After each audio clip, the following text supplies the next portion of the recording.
একদিন আপনার মা আর আপনাকে ফোন করবে না। আজ হয়তো তার কথা শুনে বিরক্ত হন, ফোন না ধরতে ইচ্ছে করে, কিন্তু একদিন আপনি নিজেই অপেক্ষায় থাকবেন।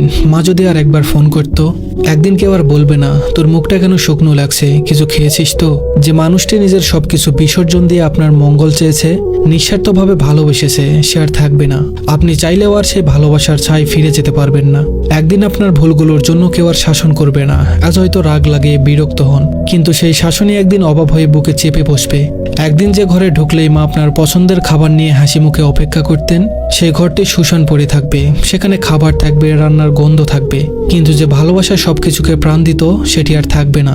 একদিন আপনাকে দরজার কাছে দাঁড়িয়ে বিদায় জানিয়ে কেউ আর চেয়ে থাকবে না। আপনার পায়ের আওয়াজ মিলিয়ে যাওয়া পর্যন্ত অপেক্ষা করবে না। একদিন তার কণ্ঠস্বর চিরতরে থেমে যাবে। একদিন আপনি তাকে ডাকার জন্য চিৎকার করবেন, কিন্তু কোনো জবাব পাবেন না। তার হাতে মাথায় হাত বুলিয়ে দেওয়ার আর কেউ থাকবে না। রাত জেগে আপনার জন্য চিন্তা করার মানুষটি আর থাকবে না, যতই ব্যস্ত থাকুন না কেন। একদিন আপনি সব কাজ ফেলে শুধুই তার স্পর্শের অভাব অনুভব করবেন। তখন কোনো কিছু দিয়েই সেই শূন্যতা পূরণ করা সম্ভব হবে না। সময় খুব নিষ্ঠুর, এটি থেমে থাকে না, কাউকে ফেরত পাওয়ার সুযোগ দেয় না। একদিন শুধু স্মৃতির মধ্যে তাকে খুঁজতে হবে, তার পুরনো গলার স্বর রেকর্ডে শোনার চেষ্টা করতে হবে, পুরনো ছবিগুলো হাতে নিয়ে বোবা কান্না করতে হবে, কিন্তু কিছুই আর ফিরবে না, কেউ আর ফিরে আসবে না। আপনি কেবল অনুভব করবেন আপনার ভিতরে এক বিশাল শূন্যতা, যা কখনোই আর পূরণ হবে না। ধন্যবাদ সবাইকে।